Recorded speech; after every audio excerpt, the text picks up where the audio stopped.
हे परमपिता परमात्मा, आपको कोटि कोटि प्रणाम।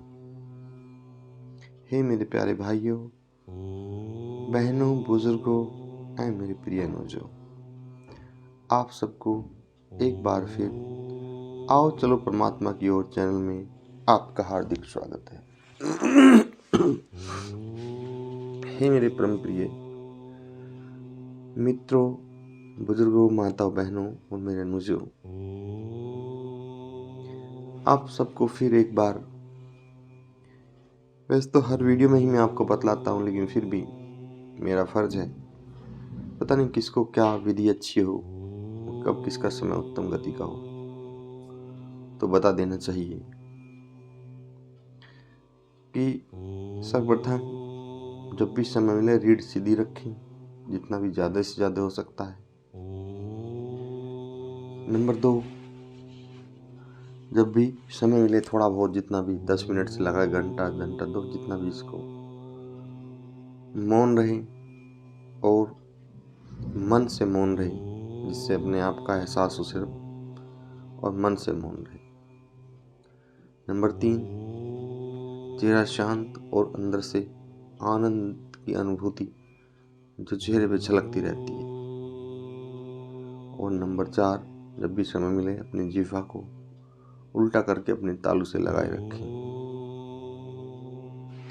तो इससे, बल्कि जब आपको बोलना हो तो सही रखें, ना तो तालू से लगाए रखें। इससे आपका तुरंत ही कायाकल्प शुरू हो जाएगा और आप उन विलक्षण शक्तियों के स्वामी बनने शुरू हो जाओगे जिसकी परिकल्पना भी आपने नहीं की थी। हे प्रिय मित्रों, बंधु बांधवों, आपसे यही मेरी प्रार्थना है कि ये समय जो है दोबारा नहीं आ सकता। जो आज का समय है ये कभी कल नहीं आएगा। कल दोबारा दूसरा कल आएगा। जो कल वाला कल था वो आज है ना? और जो आज है वो बीता हुआ कल हो जाएगा। लेकिन आने वाला कल जो आज है और बीता हुआ कल है, ये कभी वापस ट्रांसफर नहीं होते हैं। तो हे मेरे प्यारे मित्रों, बंधु बांधवों, आप समय की कद्र करो। आप सबसे अनुरोध है, समय की कद्र करो। यहाँ तक संत महापुरुषों ने बताया है कि एक एक श्वास जो है वो ऐसे हाथ से निकला जा रहा है जैसे रेत को हाथ में ले लें और वो फिसलता हुआ समाप्त हो जाती है, मुट्ठी खाली हो जा, पता ही नहीं चलता, और कुछ थोड़ा बहुत रेत ही बचता है शेष। इसी प्रकार हमारा जीवन है, ये कब समाप्त हो जाए ये पता ही नहीं चलता और हम इसी गफलत में रह जाते हैं। हर वक्त इसी गफलत में रहते हैं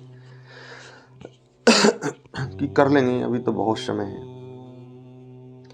लेकिन क्या सच में, आप विचार कीजिए, आपको पता है कि समय है आपके पास? आप अन्यथा ना ले मेरी बात को, आप सच में अपने दिल से विचार कीजिए कि आपको पता है आपके पास समय है? शायद नहीं होगा आपका जवाब। जब यही पता नहीं है कि हमारे पास समय कितना है, तो फिर हम समय को क्यों व्यर्थ जाने दे रहे हैं? और फिर जिनके पास परमात्मा ने समय दिया भी है, वो इसी तरह कल के चक्कर में अपने आज को बर्बाद कर देंगे और कल कभी आता नहीं। और आज जिसमें है, अभी अगर हमने जी लिया तो उत्तम है, नहीं तो फिर ये दोबारा लौट के नहीं मिलेगा। तो हे मेरे परम प्रिय मित्रों, कई बार मैं बड़ा देखकर समाज की तरफ हताशा सी महसूस करता हूँ, क्षण के लिए, कुछ क्षण के लिए,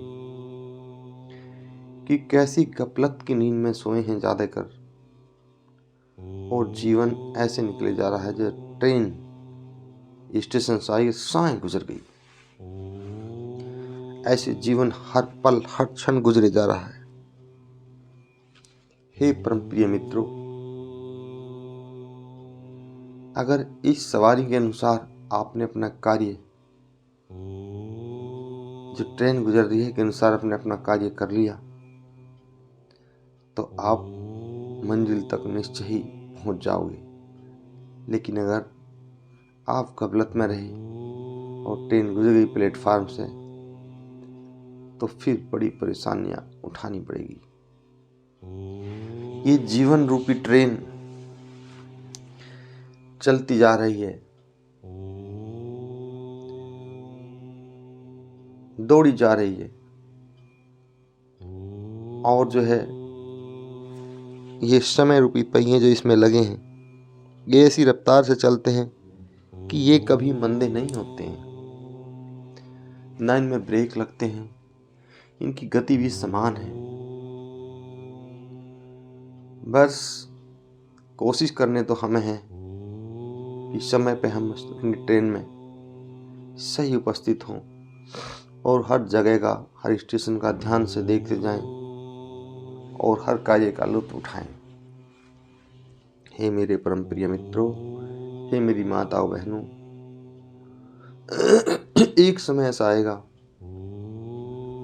वो मेरे आपके साथ ही नहीं, हमारे जो बुजुर्ग हुए हैं, हमारे अनेक सिद्ध संत हुए हैं, मैं उन सब का अनुभव आपको दे रहा हूं।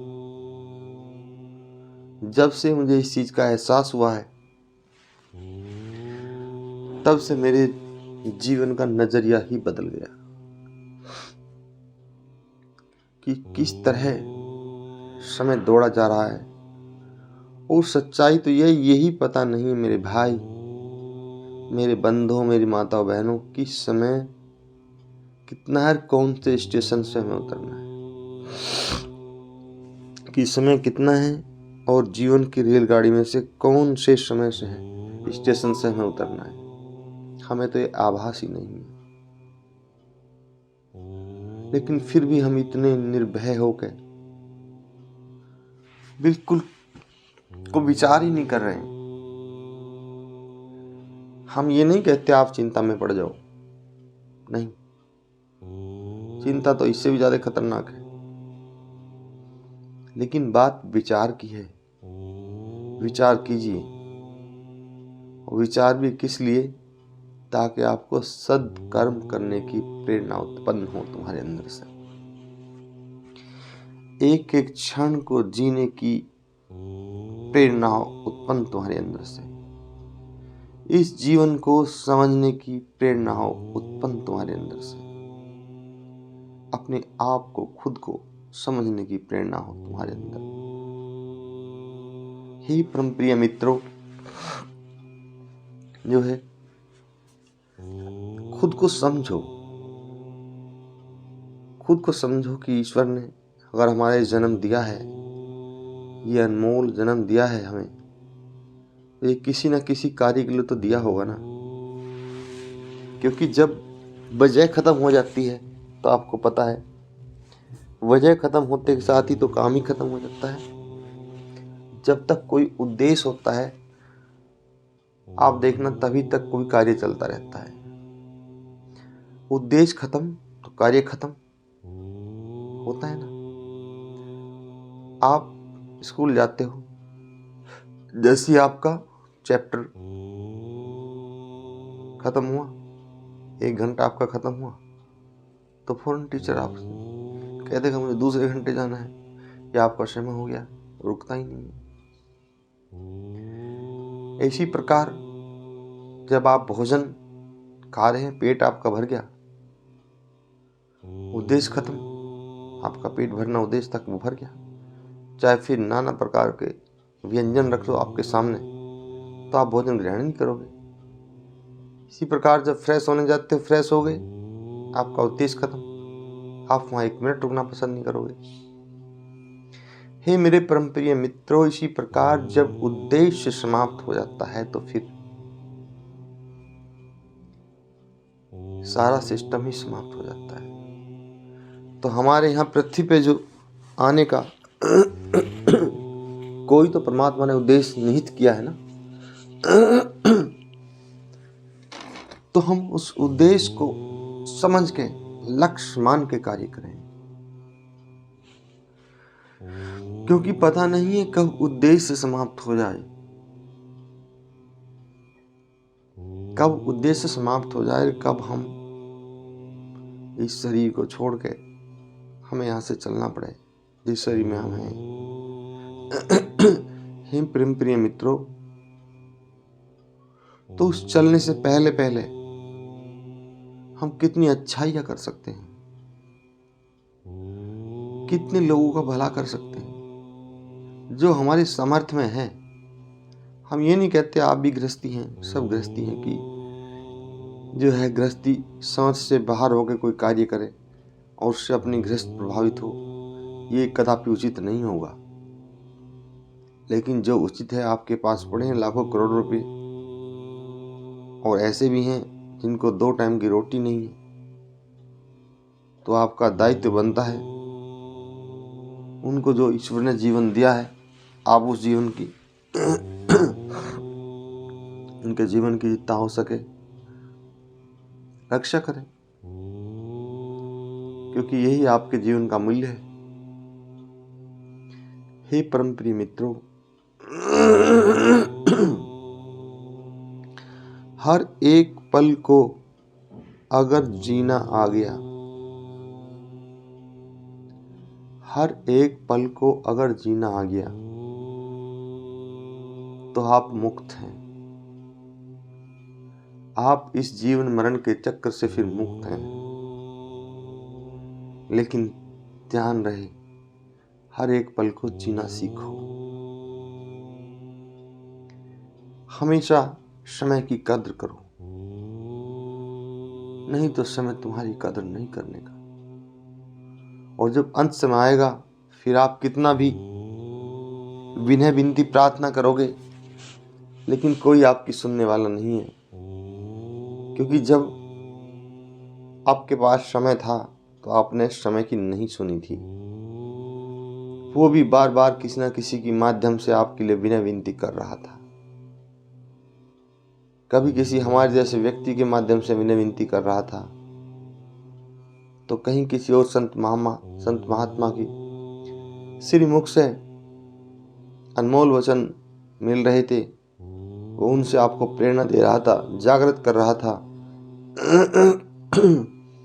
लेकिन फिर भी अगर आप गफलत की नींद में सोए हैं, आंख नहीं खोल रहे हैं, तो इस परम पिता परमात्मा का कोई भी दोष नहीं है। हे परम प्रिय मित्रों, हे माताओं बहनों बुजुर्गों, विषय तो बहुत ही उत्तम और आनंददायक था, लेकिन क्या करें, समय के अभाव है, वीडियो यहाँ शॉर्ट ही बनाना पड़ता है, क्योंकि लॉन्ग वीडियो के लिए समय ही नहीं है। इसलिए मैं अपने वाणी को विराम देता हूँ। आप सबको करबद्ध प्रणाम।